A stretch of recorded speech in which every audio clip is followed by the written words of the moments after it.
Muito bem, o nosso catecismo ele é dividido em 4 partes, né? A primeira parte vai falar do nosso creio, tudo que nós cremos, né? O que está lá naquele credo que nós rezamos na Santa Missa. E todas essas partes do creio eu já falei em 9 aulas que estão disponíveis no YouTube. A segunda parte vai falar sobre a liturgia e os sacramentos da fé, né? A terceira parte vai falar sobre a oração e a quarta sobre os mandamentos. Deixa eu ver. Desculpa, a terceira sobre os mandamentos e a quarta sobre a oração. Então, ele é bem completo, né? Vai nos levar a entendimento completo da nossa fé. Porém, para que a gente entre nessa segunda parte, onde nós vamos falar dos sacramentos, eu quero fazer uma introdução sobre o tema da santidade. Então, essa é uma aula especial, tá? É uma aula especial para introduzirmos o tema da segunda parte. A próxima aula vamos falar sobre liturgia, uma aula sobre liturgia, e depois então teremos 7 aulas sobre os 7 sacramentos, cada aula específica sobre um sacramento, e aí nós vamos desenvolvendo. Aí então teremos 9 aulas de novo na segunda parte, né? A primeira teve 9 e a segunda 9. Essa de santidade, a próxima de liturgia e mais 7 dos sacramentos. E depois, então, iremos para a parte 3, onde falaremos sobre os 10 mandamentos da lei de Deus e tudo que envolve cada mandamento da lei de Deus. Vamos iniciar essa noite, então, essa aula rezando em nome do Pai, do Filho e do Espírito Santo. Amém. Ó, vinde Espírito Criador, as nossas almas visitai, enchei os nossos corações com os vossos dons celestiais. Vós sois chamados o intercessor do dom excelso, o dom sem par. A fonte viva, o fogo, o amor, a unção divina e salutar. Sois doador dos 7 dons e sois poder nas mãos do Pai, por ele prometido a nós, por nós seus feitos proclamais. As nossas mentes iluminai, os corações enchei de amor, nossa fraqueza encorajai, com força eterna e protetor. Nosso inimigo repeli e concedei-nos vossa paz, se pela graça nos guiai, o mal deixamos para trás. Ao Pai e ao Filho Salvador, por vós possamos conhecer, que procedeis do seu amor, fazendo sempre firmes crer. Em nome do Pai, do Filho e do Espírito Santo. Amém? Então, se você já divulgou essa live, já compartilhou esse link aí com as pessoas, vamos iniciar então esse tema da santidade.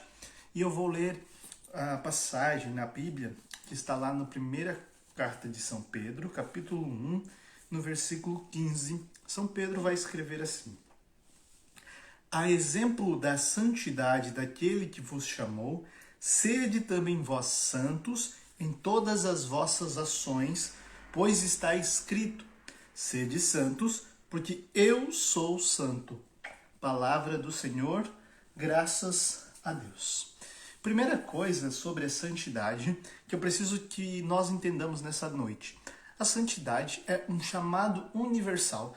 Quando São Pedro escreve essa carta para toda a igreja, não somente para uma pessoa, mas para toda a igreja, para todos nós, ele também está dizendo que nosso chamado, portanto, é sermos santos. Então, antes de você se preocupar com diversas coisas, que você tem que se preocupar primeira coisa, a ser santo. Essa é a sua vocação e seu chamado, e Deus te chama para essa santidade. Então, primeira coisa que você tem que entender: a santidade é um chamado, e Deus faz esse chamado a você, e você é escolhido a partir do momento do seu batismo, você tem esse propósito de ser santo.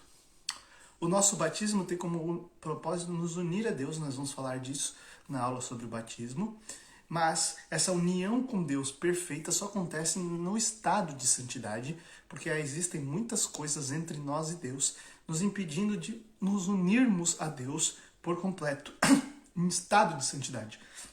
Mas é possível que eu, do jeito que eu sou, seja um dia santo. E é possível que você, do jeito que você é, seja um dia santo, mesmo cheio de problemas. Porque o caminho para essa união com Deus nos purificará de tudo isso. Nós temos uma imaginação sobre santidade que nós precisamos prestar muito atenção para não ficar olhando para essa imaginação de santidade, né? Algo que nós rotulamos como santidade, e focar nisso e acreditar nisso e esquecer do que nós estamos vivendo hoje, nosso estado de vida. Por quê? Porque nós olhamos para a vida de santos, e nós vamos ver façanhas místicas, heroísmos, capacidade de próprio martírio, né?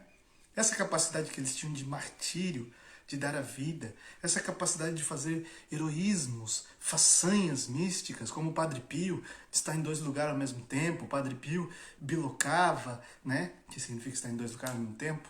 Padre Pio que conseguia ver a história daquela pessoa ao tocá-la, conseguia saber onde estava uma pessoa quando rezavam por ela, pedindo ao Padre Pio. Ele sabia se essa pessoa que estava na guerra estava viva ou não. Ele tinha dons, né? Às vezes a pessoa ia se confessar, ele sabia os pecados das pessoas, Deus já tinha revelado a ele, tinha dons místicos. E nós vamos olhar e pensar, não sou santo, eu não tenho nada disso. Mas nada disso é santidade. Isso são dons místicos que se alcançam num caminho, talvez, mas não podemos focar nessas coisas e pensar, enquanto eu não viver isso, eu não sou santo. Nós temos que entender que nós temos um caminho de santidade projetado para nós. Existe uma forma de caminhar na santidade que Deus nos leva a todas as almas, mas cada um em particular, no seu chamado, no seu estado, na sua capacidade. Nós podemos ser santos não por nossa capacidade, mas por graça de Deus. Primeiro, porque Ele morreu por nós na cruz, e segundo, porque Ele nos chama para isso e Ele nos convence disso. Então, santidade começa com duas coisas: obediência e amor. Muito bem, nós temos que entender que a santidade, nós podemos, e aqui está o meu sinal, até vou colocar ele aqui, a gente tem, quando seguimos os conselhos evangélicos, a obediência, a pobreza e a castidade, né? Mas quando nós vivemos essa graça da obediência, por amor a Jesus, nós começamos de fato um caminho de santidade. Quem são os que não são salvos, que não são santos? São os desobedientes. O que botou o pecado no mundo? A desobediência. O que leva à desgraça, que é estar ausente de Deus, é a desobediência. E o que nos leva à graça é a obediência a Deus. A obediência gera graça. Então, para que eu possa estar em estado de graça, para que eu possa viver essa graça de Deus, eu preciso viver a obediência. Eu preciso ouvir a voz de Deus e cumprir o seu chamado, cumprir a sua vontade. Eu preciso fazer aquilo que Deus me pede e também preciso obedecer e se colocar como inferior, né, aos que estão acima de mim nas hierarquias da vida, para que eu possa então ter uma caminhada, né? Ter um diretor espiritual e obedecê-lo, ter um confessor e obedecê-lo, ter um pároco, bispo, ouvir a voz do pastor nessas pessoas e daí então obedecer à igreja, obedecer os mandamentos, obedecer a palavra, obedecer aquilo que Deus nos convida a viver, obedecer esse chamado, que é o chamado de santidade, né? Dizer sim. E segundo, a caridade, o amor, né? O amor é a principal virtude da santidade. Para que você entenda, o que é um santo é alguém que amou demais a Deus. Amou todo o que pôde amar a Deus. Então, assim, a santidade se alcança por amor a Deus. Esqueça aquela questão de alguém que não peca ser um santo, ou alguém que simplesmente deixou o pecado, né? Ou simplesmente alguém que você vê na igreja sempre ser um santo, ou simplesmente alguém que tenha um coração bom ser um santo. Porque um santo é alguém que desapegou de tudo por amor a Deus. Abandonou tudo por amor a Deus. Desapegou de si e do outro por amor a Deus. O próprio Cristo convida-nos quando diz: toma a tua cruz e me siga, pois aquele que não toma a sua cruz e não me segue não é digno de mim.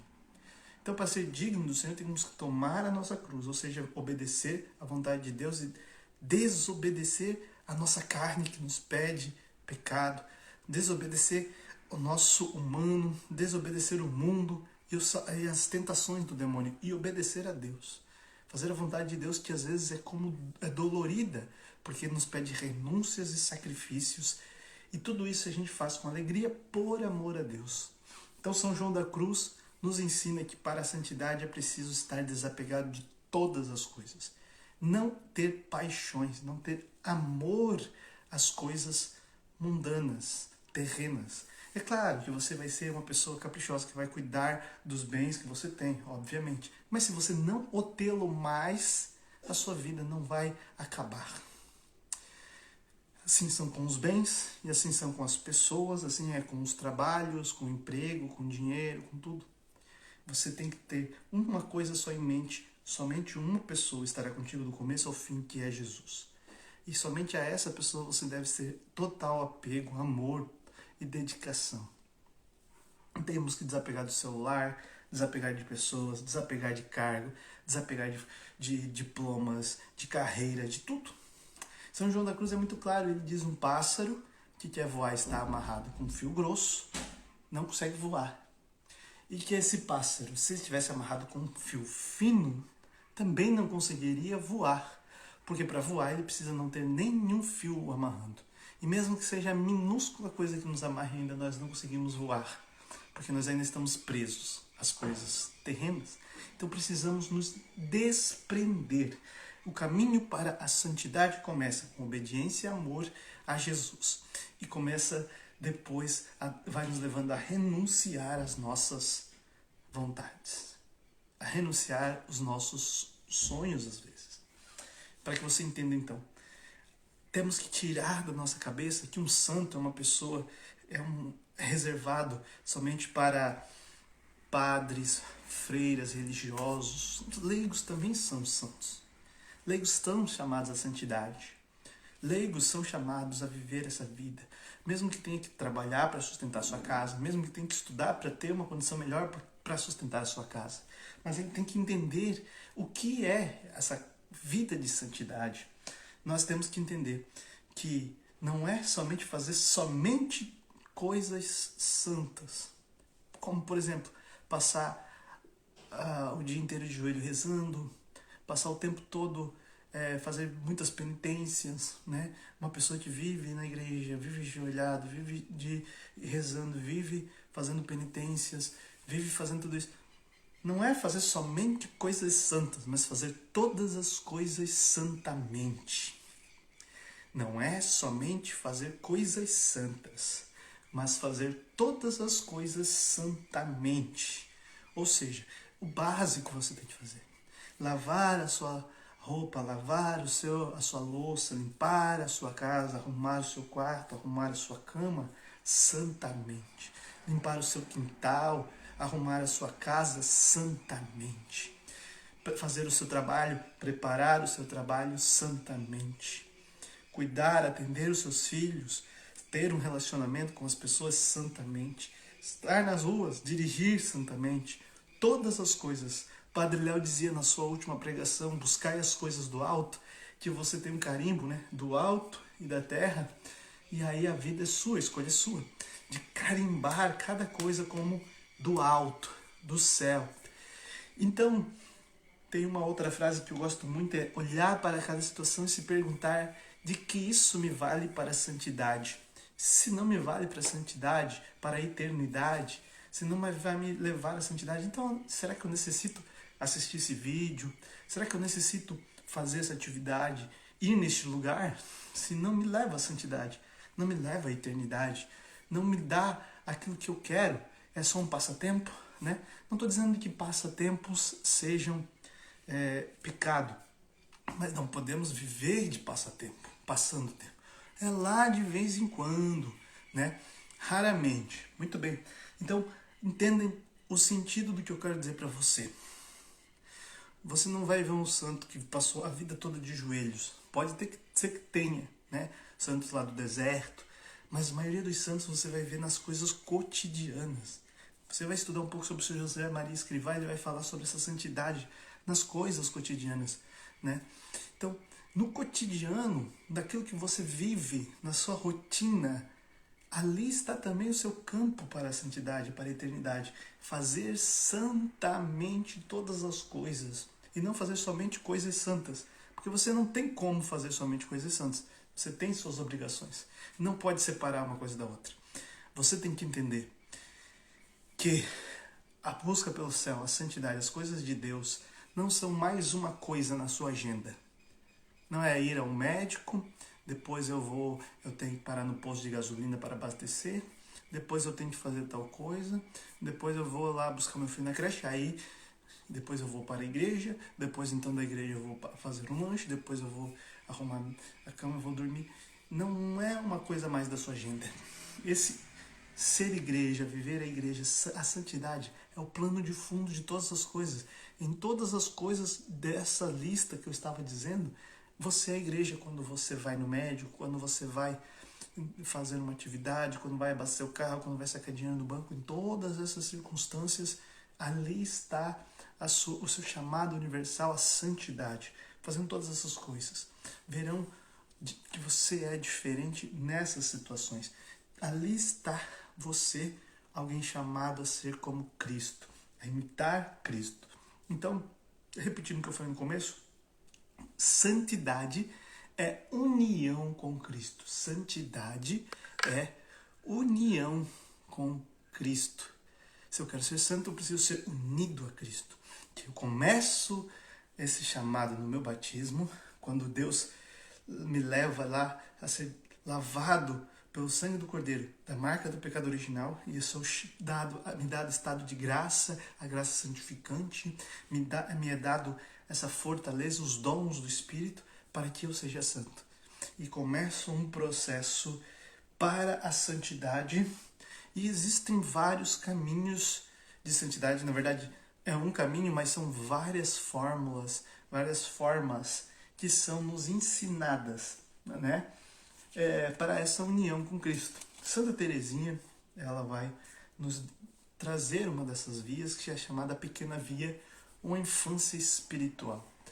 Nessa pequena via, ela vai descrever como se a sua alma fosse uma criança que dependesse de Deus para todas as coisas e em todos os momentos da sua vida.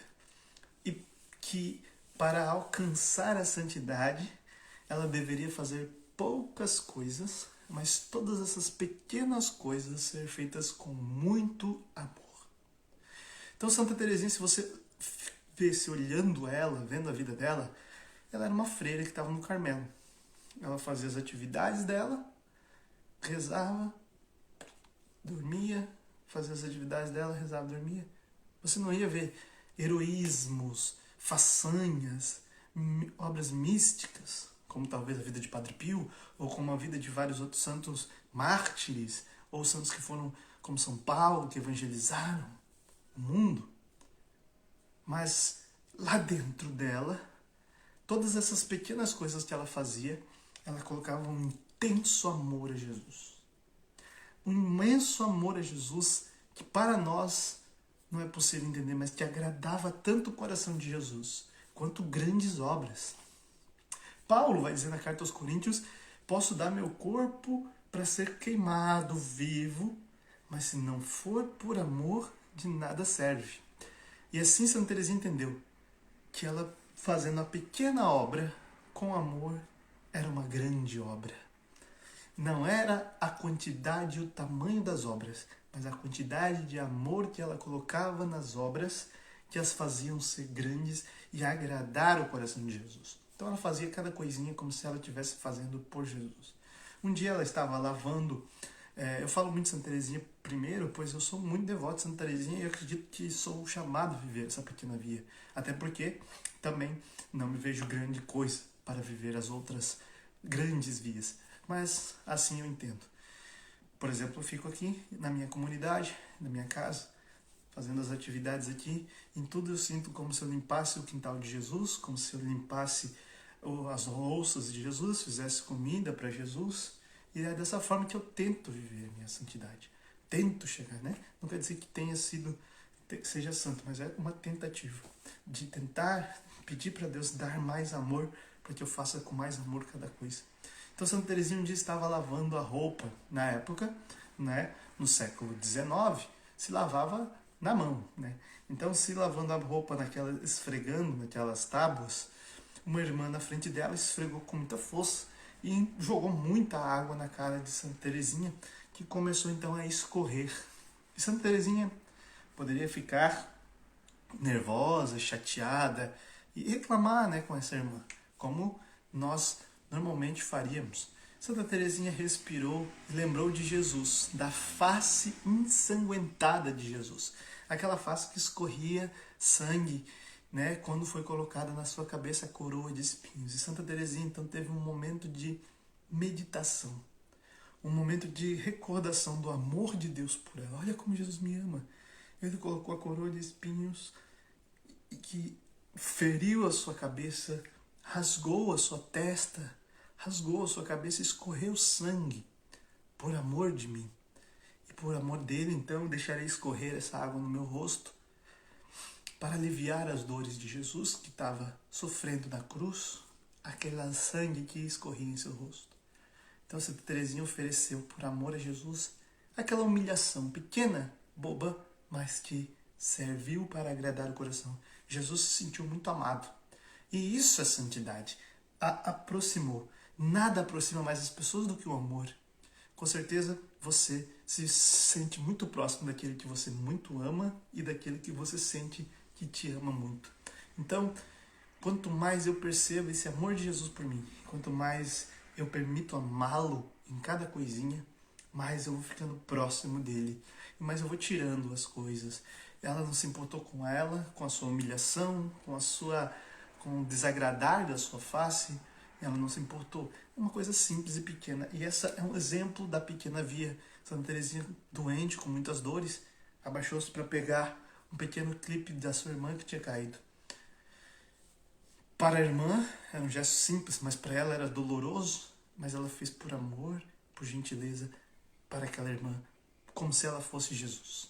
Assim ela tratava as irmãs, uma das irmãs que não era agradável a presença dela. Santa Teresinha não se agradava da presença daquela irmã, porque até que Jesus diz, amai-vos uns aos outros, não gostai um do outro, né? Gostar é diferente. Então a Santa Teresinha não gostava muito dela, porque ela tinha alguns aspectos que não batiam com a personalidade de Santa Teresinha. E ela não gostava muito daquela irmã. E o que ela fez com esse sentimento, ela amou aquela irmã mais do que podia, fazendo sempre o grado daquela irmã, cuidando dela quando ela estava doente, fazendo o melhor para aquela irmã, a qual ela sentia que não gostava. E aquela irmã disse, eu sei, Teresinha, porque você me ama tanto. Quando na verdade Santa Teresinha não gostava dela, mas amava, como Jesus mandou amar aquele que te perturba, porque amar aquele que te ama é muito fácil. Santa Teresinha entendeu isso. Essa via de santidade era fazer pequenas coisas, mas fazê-las sempre com muito, muito amor. Então, entenda isso. Você tem muitas possibilidades de amar Jesus. Então, peça toda vez, todo dia, Jesus me dê capacidade de amá-lo e as oportunidades para amá-lo. Jesus vai te dar essas oportunidades e você vai se sentir mais próximo dele. E primeiro você precisa, então, aprender com essas humilhações a ser humilde. Aprender com isso a ser obediente. Aprender a não murmurar, não reclamar da vida, porque a murmuração é um louvor ao demônio. Quando murmuramos, reclamamos, o demônio se alegra, como se nós estivéssemos o louvando. Porque para Deus, Deus tira coisas boas até do mal. Quando acontece um mal conosco, nós devemos então oferecer, Senhor, eu te ofereço toda essa desgraça que aconteceu, porque o Senhor tira a graça da desgraça. O Senhor tira o que é bom do que é mal. O Senhor sempre faz o bem, nunca faz o mal. Então assim devemos viver. E buscando essa santidade, né? E Paulo vai dizer para vivermos segundo o Espírito e não segundo a carne, né? Porque as obras da carne são pecaminosas e as obras do Espírito são as virtudes ou os frutos do Espírito Santo, aquilo que nós falamos lá na aula sobre o Espírito Santo, se não me engano, a aula número 7, se não me engano. Então devemos viver segundo o Espírito, com os olhos espirituais, enxergar o mundo. Assim, começamos a buscar essa santidade, né? Eu pergunto para você, o que diferencia você de uma pessoa mundana? Essa é uma pergunta que devemos fazer todo dia. Hoje eu vivi um dia, já estamos aí, chegando às 10 horas da noite. O que eu vivi desse dia? Como foi minha vida? Foi diferente de uma pessoa do mundo, uma pessoa que não ama Deus? Não pode ser igual. Não posso viver igual a uma pessoa mundana. Porque eu fui escolhido para ser diferente do mundo. Para não olhar com os olhos da carne, que só vê desespero, só vê desgraça e só vê desesperança. Mas eu tenho que olhar com os olhos do Espírito, onde vejo as mãos de Deus agindo, aonde está o mal ele corrige. Então eu preciso viver dessa forma. Santo Agostinho nos ensina, e eu falei isso na nossa aula número 1, sobre as 3 vias, tá? E agora eu quero fazer um caminho junto com você, para que nós entendamos do 0 ao grau maior de santidade, como caminhamos para isso, tá? Santo Agostinho vai nos ensinar sobre 3 vias, que são a via purgativa, iluminativa e via unitiva. E a Santa Teresa d'Ávila vai nos ensinar sobre as 7 moradas do castelo interior. Ambos são exemplos das experiências da alma no caminho de união completa com Deus, tá? Mas assim, não significa que exista um ou outro, existam os dois e os dois se compactuam. O que são as 7 moradas? Para você entender. Santa Teresa dá um exemplo de como a nossa alma fosse um castelo que está dentro de nós. Para nós entrarmos nesse castelo, nós entramos pela oração. Pela oração nós começamos a viver esse castelo. Né? Nós saímos do que é externo e focamos no que é interno. E começamos essa caminhada. Para entrar no castelo, o castelo tem como se fosse 7 andares. Né? O andar mais alto é o mais íntimo do coração, onde habita Deus. Mas para chegar a entrar no primeiro andar, eu preciso do sacramento da confissão. Então assim, quando eu rezo, estou batizado, então quer dizer que o pecado original já não faz parte da minha vida. Eu então entro na primeira morada pelo sacramento da confissão, quando eu entro no estado de graça. Então entro para a primeira morada. Então as primeiras moradas é onde eu vivo a vida purgativa. Na segunda e na terceira morada, eu vivo as vias iluminativas. E na quarta, quinta, sexta e sétima morada, eu vivo as vias unitivas. Então, juntando as duas doutrinas, né, de Santa Teresa d'Ávila com Santo Agostinho. Santo Agostinho nos ensina sobre as 3 vias, purgativa, iluminativa e unitiva, que também como um caminho para a santidade. A primeira via purgativa é quando eu, então, me encontro diante de Deus. Eu tenho um encontro com Deus. Eu tenho um encontro com Jesus. É uma pergunta que eu faço para você. Você já teve uma experiência pessoal com Jesus? Uma experiência não por terceiros, não por ouvir falar de Jesus, não por ouvir pregar sobre Jesus apenas, mas uma experiência sua com Jesus. Você tem que entender, Jesus é uma pessoa viva, presente agora. Não é um personagem de uma história. Jesus não é um personagem de uma história que aconteceu há 2000 anos.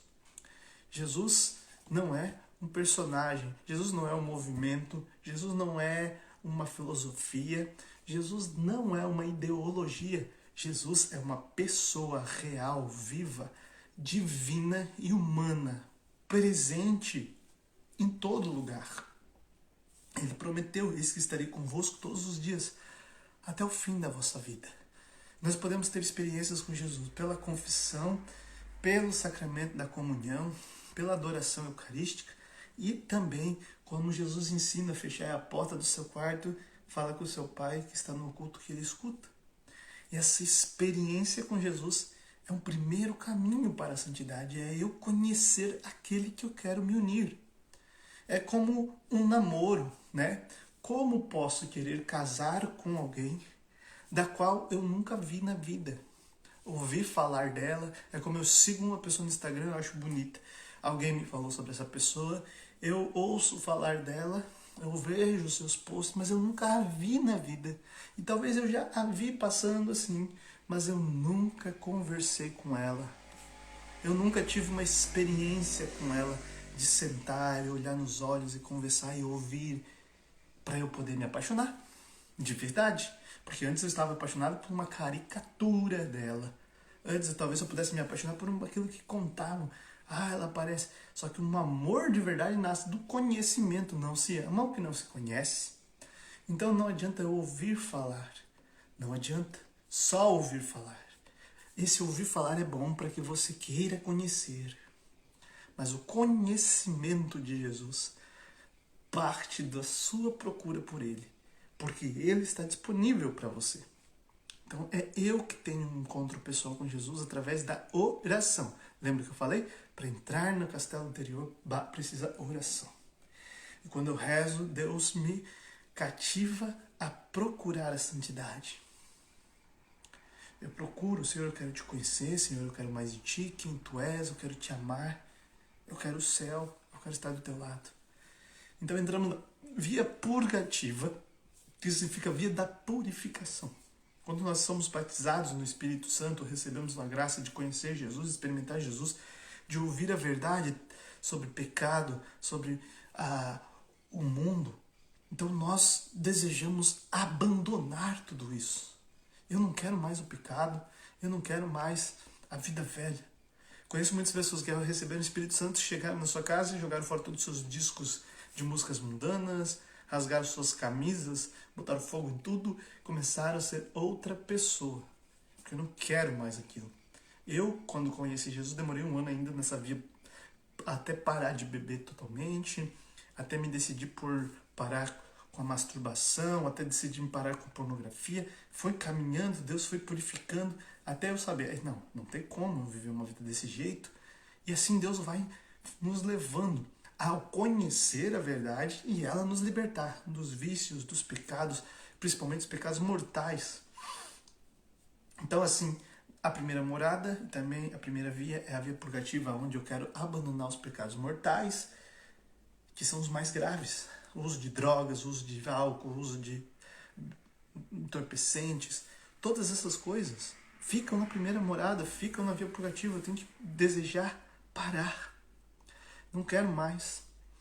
O pecado da castidade, contra a castidade, tem que ficar na primeira via. Não quero mais pecar contra a castidade. Não quero mais frequentar outros lugares. Eu quero voltar à confissão. Então a primeira via purgativa. Na segunda morada, já irei para a segunda via, que é a iluminativa, que vai me mostrar os caminhos. E até eu chegar na quarta morada, onde estarei na via unitiva, onde começarei de fato uma união com Deus. E ali já começo um caminho já num grau de santidade, já tendo odor de santidade, como vamos dizer. Então vamos lá, para as 7 moradas do castelo interior. A primeira morada, então, nós entramos, como eu dizia, pela oração, para romper com o pecado. Quando eu vivo essa experiência com Deus, eu desejo romper com aquilo que desagrada a Deus, que é o pecado mortal principalmente. Então essa primeira morada começa com a nossa conversão, né?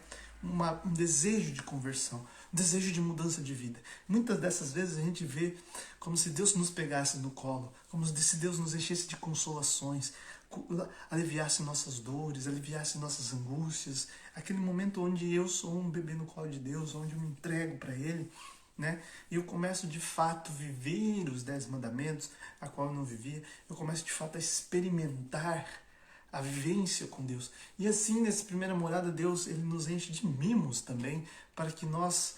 É como aquele começo de namoro, né? Você quer dar uma flor, você quer dar um presente, você quer dar belas palavras. Tudo isso, os mimos, os carinhos, para que a outra pessoa não se desprenda, ela fique aficionada. E assim, Deus nos mima muito nessas primeiras moradas, principalmente, mas todas elas com intenções espirituais profundas, nada de coisas superficiais e sentimentais. Mas é possível viver muitas coisas sentimentais na primeira morada, né? A gente começa a querer mais de Deus, querer mais dele, e nós vamos vivendo essa experiência com Deus, né? Quanto mais eu quero as coisas de Deus, começa assim a não fazer mais sentido para mim o pecado mortal. As baladas, as festas, aquilo que eu precisava para me alimentar, não preciso mais. Então eu preciso entender. A primeira morada já é o que muita gente acha que é santidade. É quando a pessoa já diz, se converteu. Não, ela só está na primeira morada, ela só está no primeiro grau da busca pela união com Deus. Ela desistiu, então ela já, se morresse na primeira morada, ela estaria salva, né? Mas quem estava na primeira morada? Na palavra de Deus. Na palavra de Deus a gente vai ver o jovem rico, que está na primeira morada. O jovem rico diz para Jesus: o que eu faço para conseguir a vida eterna? E Jesus diz: cumpre os 10 mandamentos. E ele fala: isso eu tenho cumprido desde a minha juventude. Então quer dizer que ele cumpre os 10 mandamentos. Ele está na primeira morada. Ele se salvaria, né? Mas seria santo? Não seria santo. Não tinha tido uma vida de santidade. Uma vida que se salvaria. Não iria para o inferno. Iria passar um tempo no purgatório porque estava preso a muitas coisas na terra. Ao dinheiro, por exemplo. Amava o dinheiro, né? Muito bem. A gente vai para a segunda morada quando a gente começa a ter desejo de desligar-se. Fazer o que o jovem rico não fez. Eu não quero mais ser preso. Então eu daria tudo aos pobres para te seguir se fosse preciso. Eu deixaria tudo para seguir. É como Pedro, Tiago, João, André deixaram seus barcos e seguiram Jesus. Como Mateus deixou a sua coletoria de impostos e seguiu Jesus. Claro que eu não estou dizendo que somente quem largar tudo e seguir Jesus sobe para a segunda morada, chega à segunda morada. Não é isso que eu estou dizendo. Mas nós chegamos à segunda morada quando nós estamos dispostos para isso se Jesus pedir. Estou disposto a deixar tudo. Então eu deixo o pecado, eu deixo o grupo de WhatsApp, eu deixo vários lugares. Eu preciso for, eu saio de trabalho, que esse trabalho não me leva à santidade. Se preciso for, eu deixo de arrumar um emprego melhor, porque aquele emprego não me permite frequentar a missa, frequentar meu grupo de oração. Eu estou disposto a renunciar coisas para mim por causa de Jesus. Estou disposto a desligar-me do mundo. Eu busco a confissão e aí está uma decisão. A partir da segunda morada, mais do que apenas viver um preceito, mais do que apenas isso, eu começo a tomar decisão. Eu não quero mais a vida velha. A partir de agora eu quero a vida nova em Jesus. Então, a partir dessa decisão, nessa vida nova com Jesus, eu começo a viver uma vida de confissão quinzenal ou semanal, uma vida de comunhão o máximo possível, né? Tem lugar que não tem, mas tem lugar que é possível a comunhão diária, comunhão semanal, primeira sexta do mês, amanhã, né? Fazer a comunhão em reparação às dores do Sagrado Coração de Jesus. Então, vede, tudo isso eu tenho esse desejo aumentando mais no meu coração nessa segunda morada. Eu sei que um dia, né, eu já estava caminhando na igreja, desde 2012, em 2017, eu estava num período meio ali abalado, e eu fui me confessar. E o padre realmente me deu uma surra, né, com suas palavras. Não foram grosseiras, mas foram palavras que me bateram no meu coração, palavras de verdade. Conhecereis a verdade, ela vos libertará. E aí então eu pensei, ou eu me decido por Deus, ou eu me decido por ir embora, porque depois dessas palavras não tinha mais escolha. Então, depois daquelas palavras do padre na confissão, eu tive uma conversão do coração, uma decisão de coração. E essa decisão me fez querer me confessar pelo menos quinzenalmente, ou toda vez que eu caísse em pecado, eu corria para a confissão. Não eu deixaria passar, porque antes estava muito tempo, né? Muito tempo passando aquele tempo de... Deixava um ano, rolar um ano, né? Muito bem. Mas a gente vai, aos poucos, nos levando a essa decisão. Quanto aos escrúpulos, vamos lá. Existem dois tipos de escrúpulos, tá? Os escrupulosos intelectuais e os sentimentais. Vamos dar um exemplo. Por exemplo, você acha que tudo é pecado, meu Deus, tudo é pecado. Mas se eu chego para você, você toda hora acha que não pode comungar, porque você feriu o coração de Jesus, porque você fez isso, tudo você não presta, você... Aí você tem um diretor espiritual. Você pergunta para esse diretor espiritual, olha, eu fiz isso. Eu fiz isso, fiz aquilo. E ele vai dizer para você, não tem problema. Você tem que contar como fez, né, também, e a circunstância, né? Para ser um pecado mortal, leva a circunstâncias também. Às vezes as circunstâncias não deixam ser um pecado mortal. Então, eu vou lá e ele então me orienta que aquilo não é um pecado grave. Ou nem pecado é. Então, eu intelectualmente sei a verdade agora, então eu respiro fundo e sigo a minha vida. Vou, me confesso, me comungo, participo da missa normalmente. Agora existe o escrupuloso sentimental, que ele continua se sentindo culpado mesmo depois dele saber que não foi pecado grave. Ou que Deus é misericordioso e mesmo ele tendo pecado, Deus o aceitou de volta, ele continua se culpando. Então você precisa de uma cura, né? Então são duas coisas. Primeira coisa que eu indico para quem tem escrúpulos. Primeira coisa, busque um diretor espiritual, né? Converse com ele, explique que você tem esses escrúpulos, peça para ele ajuda na questão de saber por que você está fazendo tal coisa, né? E também, principalmente, sobre você, se você deve comungar ou não a respeito. Tem um diretor espiritual decente, né? Seja um padre decente, porque muitos padres não dão bola para a comunhão em pecado, que é uma coisa grave. Em segundo lugar, né?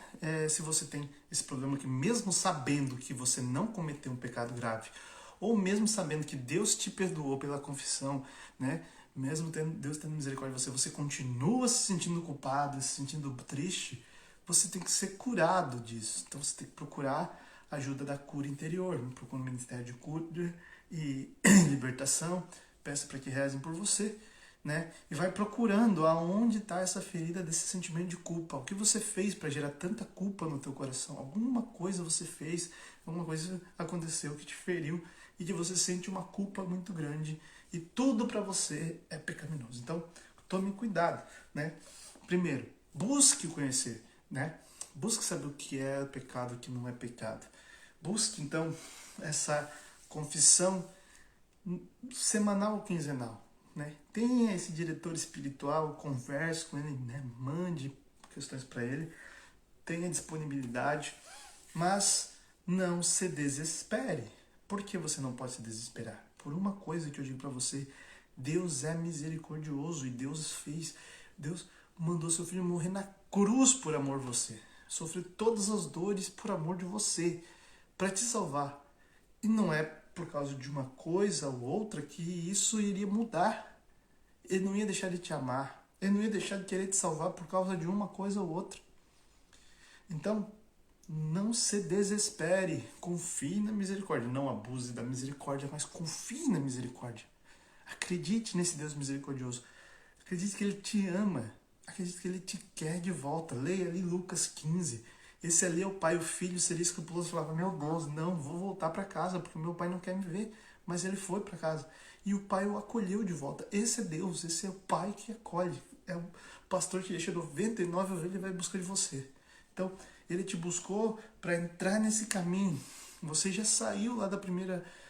Você já começou essa caminhada, você já entrou na primeira morada, você já confessa, você já comunga, que eu já sei, irmão.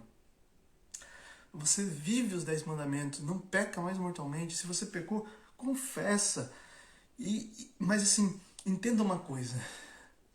Existem dois tipos de pessoas, as que vivem no pecado e as que caem no pecado lá de vez em quando, mas que não querem cair. Como Paulo, não faço o bem que eu quero, mas faço o mal que eu não quero. Então entenda, você não pode ser aquele tipo de pessoa que peca e não está nem aí. Você tem que ser uma pessoa que, infelizmente, uma hora ou outra vai cometer um pecado, mas não quer cometer. E se arrepende quando comete. E busca levantar.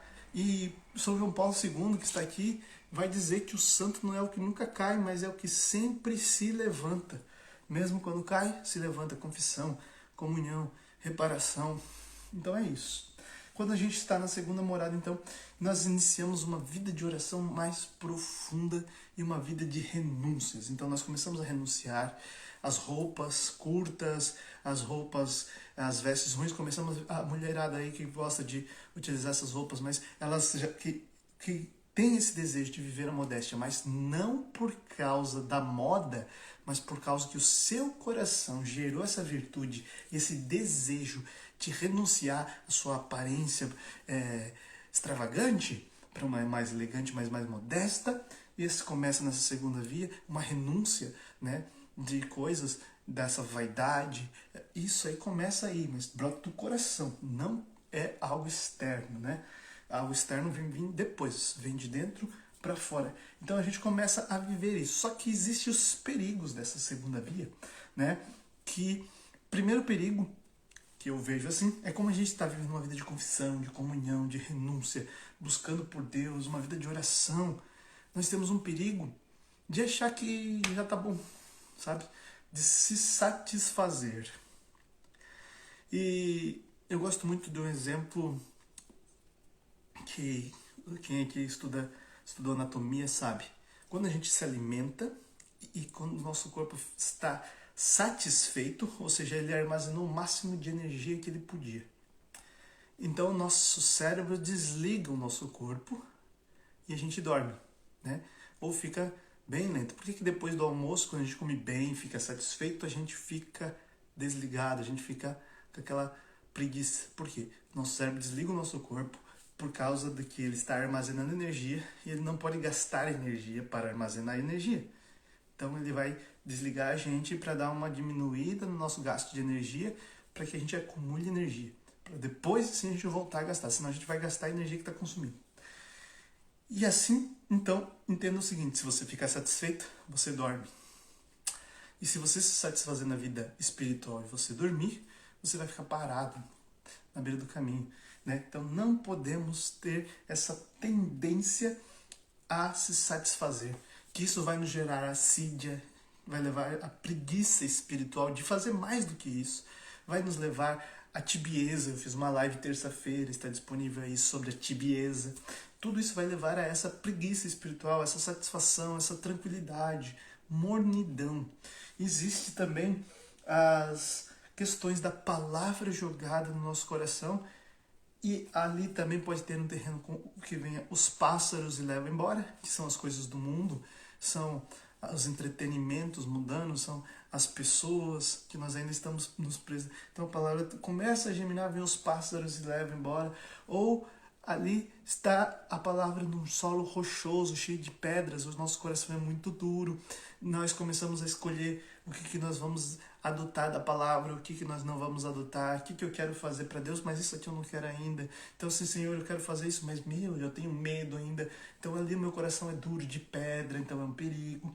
E também tem os espinhos do nosso coração. Tudo isso Jesus vai falar lá naquela parábola do semeador. E o solo espinhoso, que está cheio de coisas mundanas, de preocupações mundanas, de desespero, de angústia, de ansiedades, por coisas aqui de fora, esquece da palavra.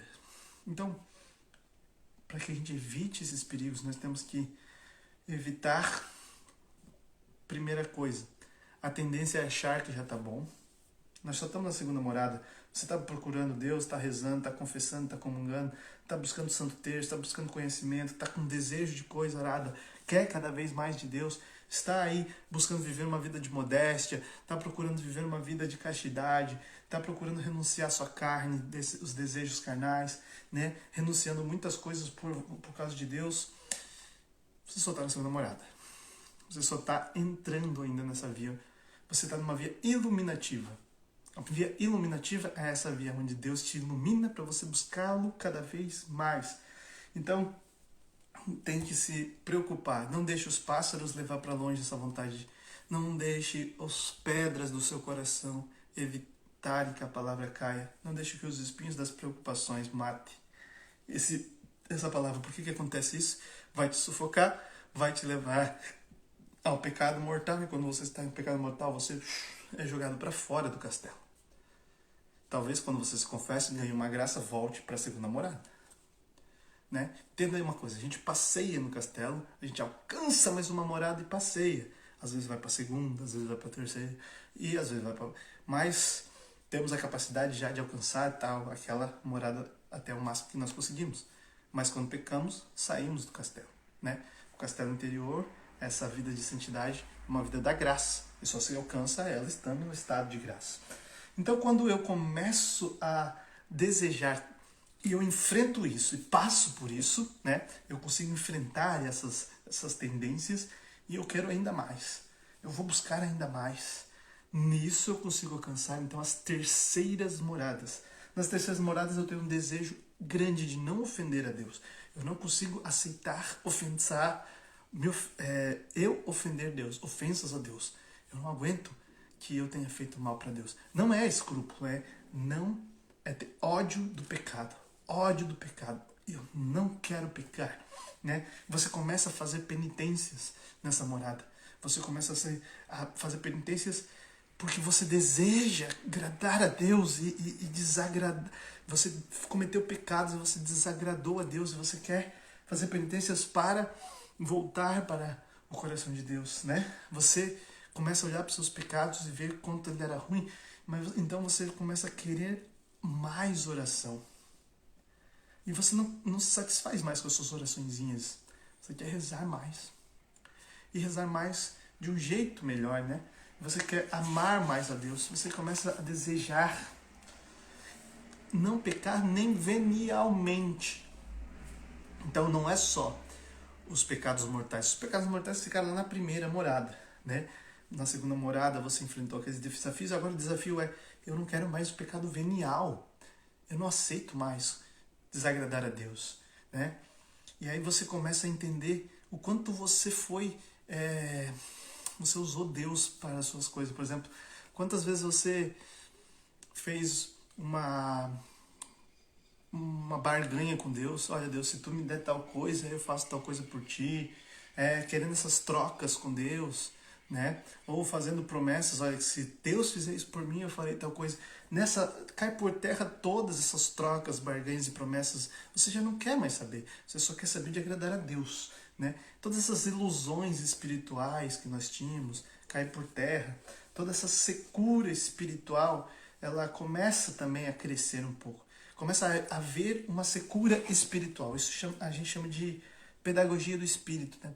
Ou noite escura dos sentidos, aonde eu começo a querer mais, mas eu sinto que eu não consigo esse mais que eu quero, sabe? Eu tenho sede, mas eu não consigo matar minha sede. Eu desejo, mas sabe? Parece que eu não sinto aquilo que eu desejo sentir. Então o Espírito começa a nos dar muitos pedidos, né? Nós conseguimos ouvir melhor Deus e conseguimos entender e corresponder aos pedidos de Deus, mas a nossa alma tem uma sede gigantesca, um desejo ainda maior que não consegue ser saciado. A gente faz e parece que precisamos mais. Faz e parece que queremos mais, né? Então, nesse momento, nessas moradas, a gente até antes vivia um tipo de oração que é a oração de contemplação. Então eu tenho que fechar os olhos e fazer uma oração contemplando as dores de Cristo para lembrar o quanto Ele me ama, para aí então eu ter essa experiência com o amor de Deus. Eu precisava sempre memorizar alguma coisa para então ter uma ação que me levasse à vontade, a meditar e a experimentar aquele amor. Nessa hora eu começo a ter um despojamento espiritual. Ou seja, eu começo a abrir mão de querer coisas na minha alma. Porque minha alma está querendo coisas para ela todo o tempo. Eu quero, né? Ela também está querendo esses sentimentos gostosos na alma, essas delícias. Mas nesse momento ela começa a simplesmente querer olhar para Deus e mais nada. Agradar a Deus e mais nada. Então ela começa a abandonar essas muletas porque ela quer correr, né? Vai dizer, não lembro qual santo, que quando a gente quer correr, a gente abandona as muletas. Então o que são as muletas? Essas coisas que nos levam a poder entrar nessa via de oração. E aí acontece o que a gente chama de oração de simplicidade. Um coração sabe que é amado e em silêncio diante de Deus se coloca amando e sendo amado na simplicidade, sem precisar dessas muletas, dessas coisas que nos levariam a essa vida de oração. E aqui nós começamos a subir degrau. Quando eu começo a viver bem essa experiência, eu começo a conseguir já uma vida onde o Espírito começa a agir com muita claridade na minha alma. E aí eu entro na quarta morada. Entenda, da primeira, segunda e terceira morada, eu faço um esforço para me aproximar de Deus. Eu abandono o pecado, porque o pecado é escolha minha. Eu passo a desejar as renúncias e eu passo a querer as coisas de Deus ainda mais. Eu busco essa oração, eu busco essa vida espiritual, eu luto, né? Eu busco a penitência. É ascética, a minha parte, é a minha iniciativa, né? Vamos dizer assim, porque para eu ter iniciativa, Deus teve iniciativa em mim, né? Só que não é tão claro essa iniciativa de Deus. Mas eu estou tomando a partir de agora a iniciativa, né, até a quarta morada. A ascética e a via iluminativa é a segunda e terceira morada. A ascética é isso, é essa minha iniciativa de buscar por Deus. A quarta morada já não é mais via iluminativa e não é mais ascética. Chama-se via unitiva e chama-se de vida mística. Porque agora na quarta morada, Deus se projeta. Nós começamos a ver a iniciativa de Deus para puxar essa alma para perto dele. Nessa quarta morada, Deus nos leva para perto dele. Nessa via unitiva, eu já começo a me unir com Deus.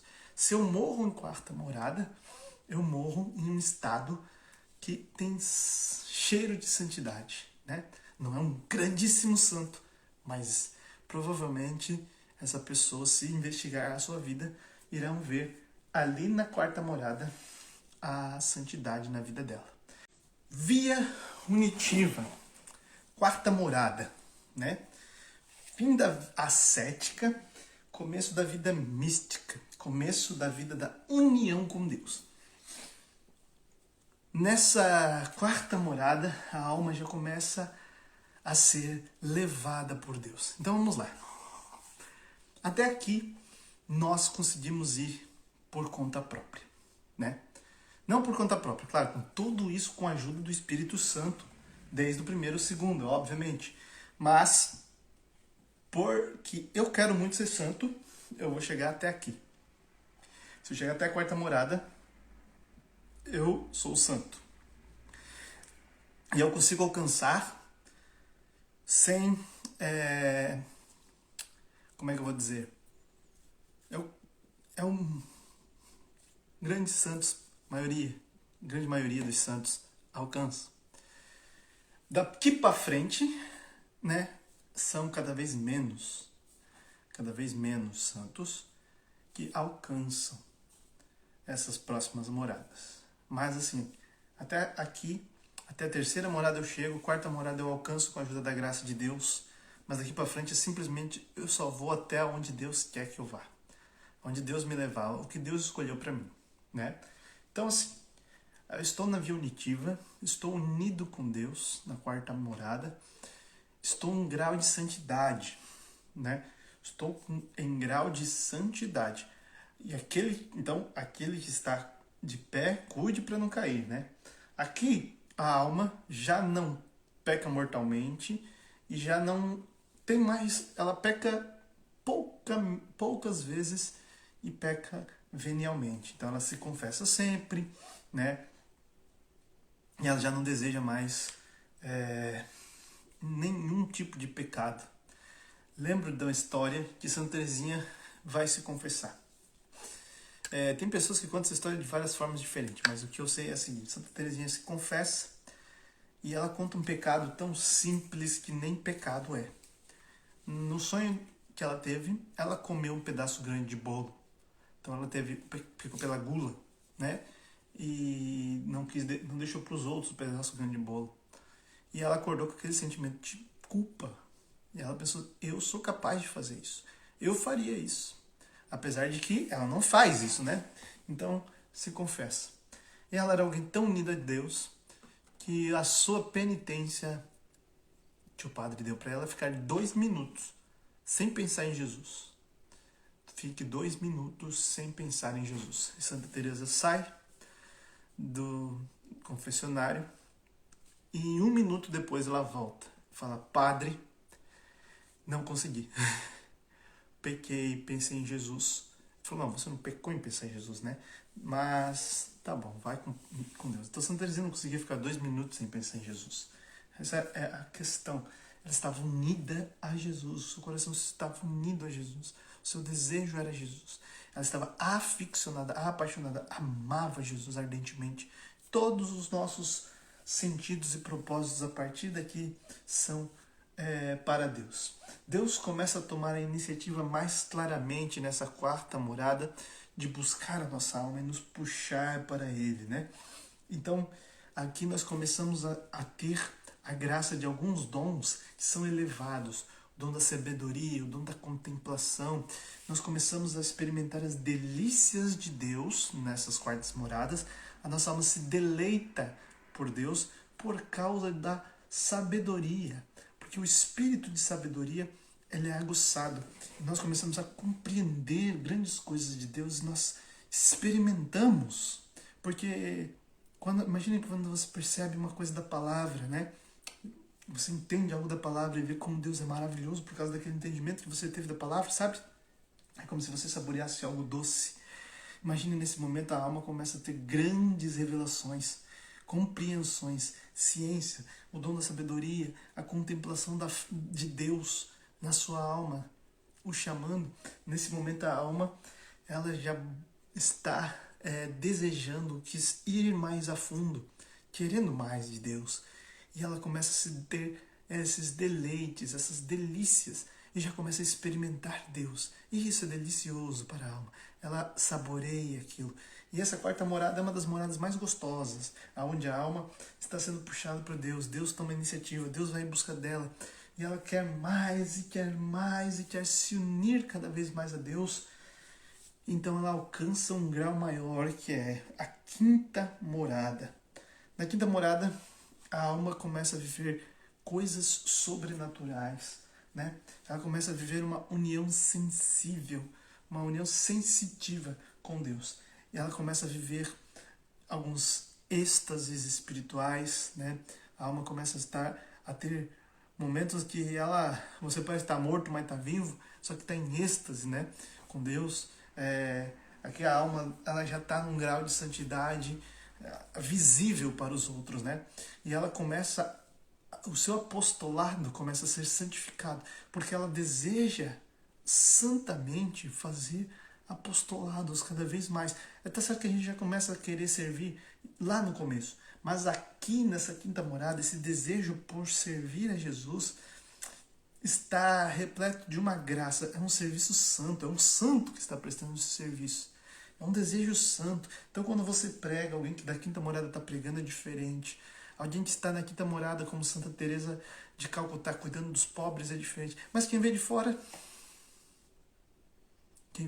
vê um pregador, quem vê de fora vê as coisas acontecendo, né, igual antes. Mas aquele que está lá dentro sabe a diferença que está naquele apostolado. Aquele apostolado é diferente. Ele converte mais, ele dá mais fruto, ele ama mais, ele cuida mais. Aquela pequena pessoa que ele ajudou a descer da cama, ir no banheiro, num quarto de hospital que aquela pessoa estava, aquilo ali foi como se ele salvasse aquela alma, aquele desejo, ele se sente, sabe, como tendo feito para Jesus. O apostolado, ele cresce na santidade. Não é somente mais um serviço, não tem mais nenhum tipo de vaidade nesse serviço, não tem mais nenhum tipo de orgulho próprio nesse serviço. Ele simplesmente quer morrer por amor do próximo. Assim, Santa Teresa de Calcutá pergunta para aquela jornalista, né? Você limparia as feridas de um leproso por R$1 milhão? Ela falou... O jornalista falou, claro que não.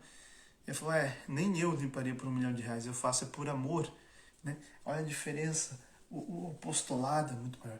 E aqui a união, né? Até aqui a Virgem Maria foi abrindo caminho, mas aqui é clara, na quinta morada, as ações da Virgem Maria, levando essa alma mais perto de Jesus. A Virgem Maria clama, essa alma se une muito à Virgem Maria na quinta morada, ela se aproxima, começa a se aproximar ainda mais da Virgem Maria, ser gerada, ser gestada. Né? Uma alma consagrada, uma alma que reza o terço, vai querer rezar rosário, uma alma que reza vai se aproximar ainda mais da Virgem Maria nessa morada. E no final dessa quinta morada, a alma, ela vive aquilo que a gente chama de noite escura da alma. Existem 2 tipos de noite escura. a noite escura dos sentidos, aonde você tem essa renúncia, e você não sabe. E a noite das faculdades espirituais, a noite escura da alma. Então a gente tem algumas pessoas que confundem o que é a noite escura da alma com o deserto, com o pecado, com tibieza, com assídia. Então vamos lá, o que não é a noite escura da alma? Quando a gente peca mortalmente, nós nos afastamos de Deus por desejo próprio, né? Nós escolhemos nos afastar de Deus. Então, muitas vezes a gente não sente nada, a pessoa não sente nada, e diz, não estou sentindo mais nada, não sinto mais, acho que estou na noite escura. Não, às vezes é porque a pessoa se rendeu ao pecado, ou se rendeu à tibieza, à preguiça espiritual, né? Isso não é noite escura da alma, muito bem? Às vezes a pessoa passa por uns momentos onde ela não sente vontade de fazer nada, por outros problemas psicológicos, por problemas de saúde também. Mas a noite escura da alma não vejo nenhum outro motivo, mas eu não tenho vontade. Eu não estou querendo mais, sabe? A alma começa a passar por um momento onde ela quer, mas não quer. O intelecto sabe o que tem que fazer, mas a alma não sente. Onde está aquele Deus que estava me chamando para perto dele? Realmente, ela está unida a Deus. Deus está ali, mas em silêncio. É como um cego. O cego, Deus está na frente dele, mas ele não percebe, ele não consegue perceber, sabe? Então essa alma começa a viver essa experiência. Um deserto, uma aridez. Mas como saber se essa alma está numa noite escura da alma ou ela não está numa noite escura da alma? Né? Vivendo essa aridez espiritual. Simples. A gente vê. Se você continua praticando as virtudes de santidade, a fé, a esperança, a caridade, você continua sendo prudente, continua sendo uma pessoa modesta, uma pessoa humilde, você continua vivendo as virtudes, se você se mantém na graça e na dedicação, mesmo sem vontade, é Deus te levando a viver de forma heróica as graças de Deus. A santidade é viver virtudes de maneira heróica já nesse momento, mas esse heroísmo está nessa falta de desejo mais da alma. A alma começa a sentir uma aridez, não sentir Deus, não ouvir Deus, clamar e parece que não é escutada, só que Deus está ali. Então ela vai, porque ela sabe como Deus é, como Deus age, porque ela se acostumou com Deus, ela sabe como Deus é, ela sabe que Deus está. Ela sabe que está, mas não sente, não tem vontade, mas ela continua praticando as virtudes e continua se mantendo na graça.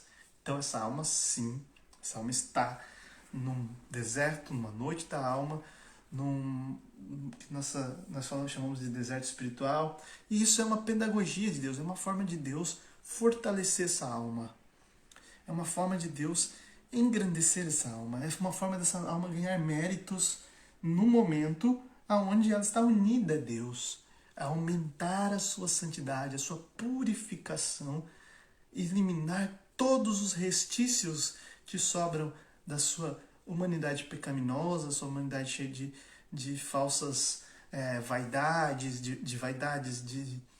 de desejos corruptos, para que então ela possa subir a sexta morada. Então sempre nessa quinta para a sexta morada, e até um pouco na sexta morada, existe essa noite escura da alma, né?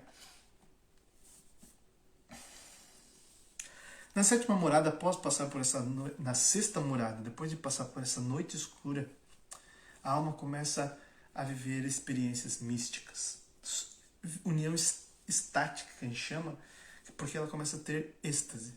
Ela começa a ter experiências novamente. Ela começa de novo a sentir Deus, mas não sentir Deus do jeito carnal, mas ela consegue viver esse êxtase novamente. Aqui começa a haver visões, locuções interiores, Deus fala na alma. E existe também esse desejo gigante da alma de chegar logo ao momento de se encontrar com Deus. Ela começa a desejar já mais o céu do que a vida aqui na Terra.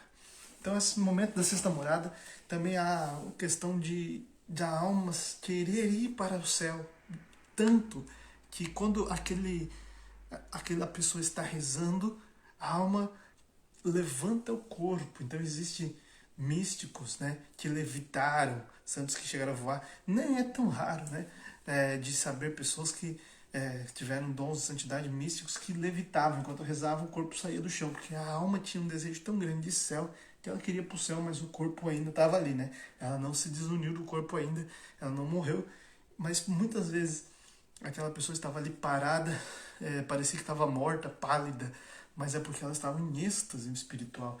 Então havia levitação, todos esses tipos, essa união estática, a oração já é uma coisa estrondosa, né?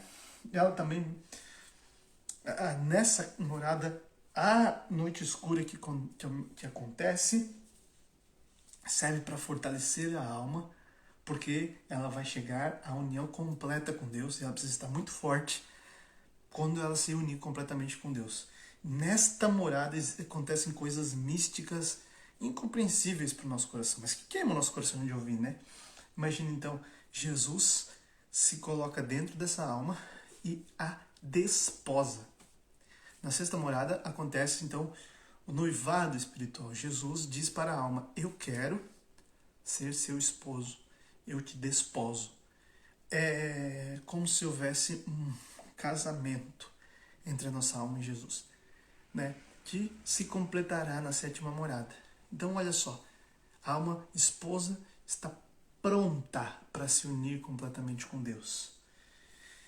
Porque ela já enfrentou todas as dificuldades, já se purificou. Muitas vezes as pessoas já estão aqui também, passam por doenças, passam por outras coisas, né, que purificam essa alma. E até então que ela chega na sétima morada, aonde acontece o matrimônio espiritual. Aquela alma se une com Jesus. Aqui então há o grau mais alto de santidade. Santa Teresa d'Ávila, São João da Cruz, Santa Teresinha do Menino Jesus, muitos santos chegaram a esse grau de santidade, aonde eles vão dizer como Paulo: já não sou mais eu, é Cristo que vive em mim. É o fim da via unitiva, por estar completamente unido a Deus. Não há mais nada que incomode essa alma, ela já não peca mais, ela só se importa com Deus, tudo para ela é Deus. Só existe um tipo de luta, que são as lutas exteriores, as coisas que ela tem que resolver, mas ela resolve com muita tranquilidade, com tal confiança com Deus. Então, aqui já está numa união dissolúvel, ela ainda pode pecar, claramente, porque está na terra ainda, mas é improvável que isso aconteça, né? Só é muito improvável, porque ela é uma alma santa. Já é um santo, morreu ainda, mas é santo. Então ela está ali, aparenta coisas comuns o que ela faz, mas na verdade são extraordinárias. Ali tudo é extraordinário. E aquela pessoa, ela está já pronta e ela começa a desejar o céu. Não como eu desejo, né? Mas desejar o céu assim: Senhor, eu não vejo a hora, eu não vejo a hora. Se você ler o livro de Santa Teresinha, Não Morro na Vida, Santa Teresinha o tempo todo não via a hora, já estava na sétima morada, quando que eu vou ir te encontrar? Ela achava que ela ia morrer, não era nesse dia, ela não via a hora de morrer logo, ela sabia que logo ia morrer, mas não sabia quando. E não via a hora, não porque ela não tivesse amor próprio, ou porque ela queria morte, porque ela saberia que estava 100% unida com Deus. Jesus já tinha desposado aquela alma. Ela já estava pronta para ir para o céu. Ela já estava preparada. Assim é a alma quando chega nessa morada. Mas sabemos que para chegar nesse grau, vamos ter que lutar nas 3 primeiras vias. E eu pergunto para você, hoje talvez estejamos na via purgativa, que é a primeira morada ainda, nos livrando dos pecados mortais, lutando contra os nossos vícios para nos converter, para viver os 10 mandamentos. Mas nós estamos assim nesse desespero, nessa angústia, muitas coisas ainda nos atormentam. Queiramos as segundas moradas e não queiramos ficar parados nelas, né? Queiramos mais oração, mais renúncia, evitemos os perigos, não nos satisfaçamos, não queiramos ficar parados, queiramos cada vez mais, né? Não queiramos fazer trocas com Deus, barganhas com Deus, queiramos esse desejo de renunciar, tomar a nossa cruz e seguir Jesus. E assim nós vamos crescendo.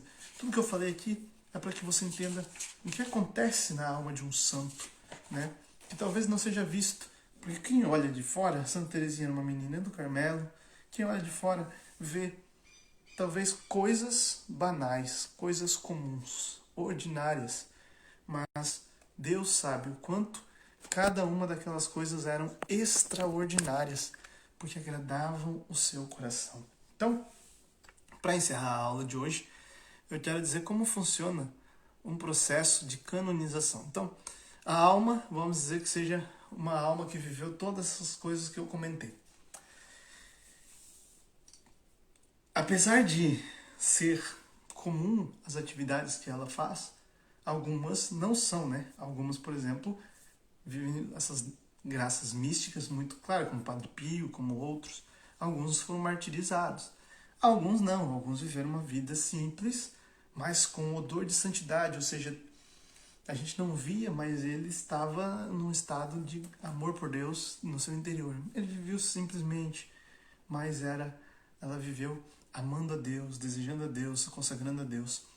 Como, por exemplo, Sandra Sabatini, que era uma noiva, né? Uma menina noiva que queria ser médica, que fazia caridade e morreu atropelada, mas que é beata, né?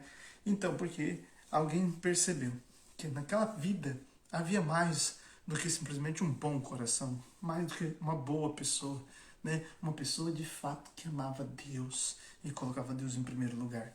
Então, quando há esses casos, essas coisas, não, as pessoas começam a ver então uma certa devoção por essa pessoa. Alguém começa a chamar atenção, alguém percebe e as pessoas começam a ter então devoção, né? Começam a pedir a canonização, chamar de santo, né? Chamar de bem-aventurado, sei lá. E as pessoas começam a ter devoção, visitam o lugar onde ela morou, visitam o túmulo, rezam, pedem oração a essas pessoas, porque acreditam que elas morreram em estado de graça e santidade, estão no céu, estão unidas a Jesus e podem pedir, clamar a Jesus por nós. Isso vai chamar a atenção das dioceses. Antigamente era só o Papa que podia abrir um processo de canonização. Hoje, cada diocese pode abrir, dentro da sua diocese, processos de canonização. Então, a diocese, o bispo, vai então entender o que está acontecendo, analisar a situação e ver se é possível, então, se existe alguma possibilidade de abrir esse processo. Então, ele coloca um postulador, que é uma pessoa que vai investigar, fazer uma pré-investigação e depois ele faz uma pré-investigação, entrega ao bispo, o bispo vê e diz: vamos abrir o processo de canonização. Então, abre-se o processo de canonização e esse postulador começa a investigar detalhadamente a vida do candidato a santo. Então, quando começa-se o processo, abre-se o processo de canonização, essa pessoa é chamada de servo de Deus. Como nós temos aqui o servo de Deus, Padre Léo, o servo de Deus, o Marcelo Câmara, né? São chamados de servo de Deus, porque sabemos que era uma pessoa que servia a Deus na sua vida, né? E esse processo agora começa a ser analisado, a vida dela, as virtudes ou o martírio, né? Se essa pessoa foi martirizada, então analisado o que levou aquele martírio, ou como essa pessoa vivia as suas virtudes, se ela vivia virtudes, se ela era uma pessoa virtuosa, se ela amava a Deus, né? E se ela não tinha vícios, não era entregue a vícios. Então, esse processo, ele é levado até o final. Se chegar no final e é constatado que essa pessoa sofreu de fato um martírio santo, ou foi uma pessoa que é venerável às suas virtudes, então o processo se encerra e essa pessoa é declarada venerável, né?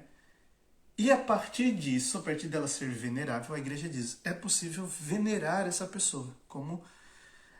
Então, você peça a intercessão dela. Então, começa a se pedir a intercessão por um milagre. A igreja pede, então, que os seus devotos rezem e propaguem essa devoção para que peçam um milagre pela intercessão desse venerável. Se há um milagre, esse milagre é levado para o postulador, para o que está fazendo esse processo, Então, quando esse milagre é comprovado, que é um milagre, é comprovado dessa pessoa pediu a intercessão desse venerável e que foi por intercessão dele, a igreja faz toda essa investigação, então começa a parte da beatificação, né? Por exemplo, Carla Kutz, que é um beato agora. Então, a própria diocese faz caso a missa ali, o momento onde se declara que aquela pessoa é um beato, tá? Então, quando se declara um beato, se pede mais um milagre. Então começa a rezar para comprovar mais um milagre daquela pessoa. Então você reza, né? Continua o mesmo processo de antes. Se então há um milagre, há a comprovação desse milagre, o Papa, lá em Roma, então canoniza, então coloca no cânon dos que são santos, declara esta pessoa é santa, né? Todo esse processo, claro, é levado para Roma, depois encerrado, e Roma define a causa dos santos.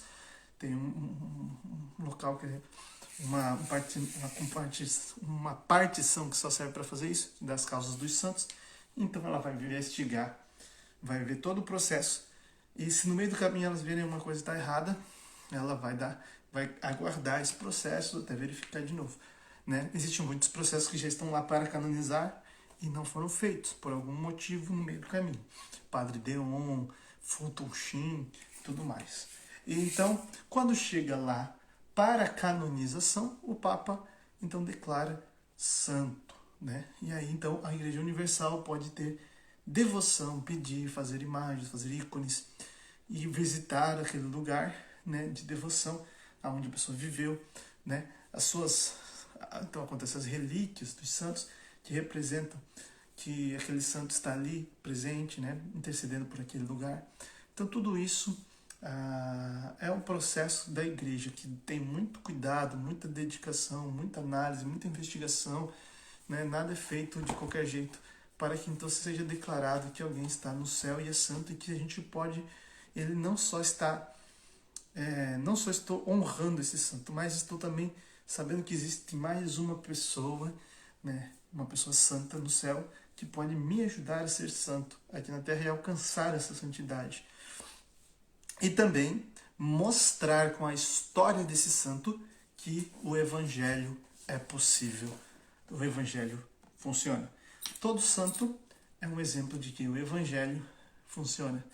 Todo santo é um exemplo que viver essa fé que está aqui no catecismo nos leva ao céu. Então, é a prova de que o evangelho funciona, que o evangelho dá certo e que o evangelho leva à felicidade plena e leva a alma a experimentar tudo que nós falamos na aula de hoje.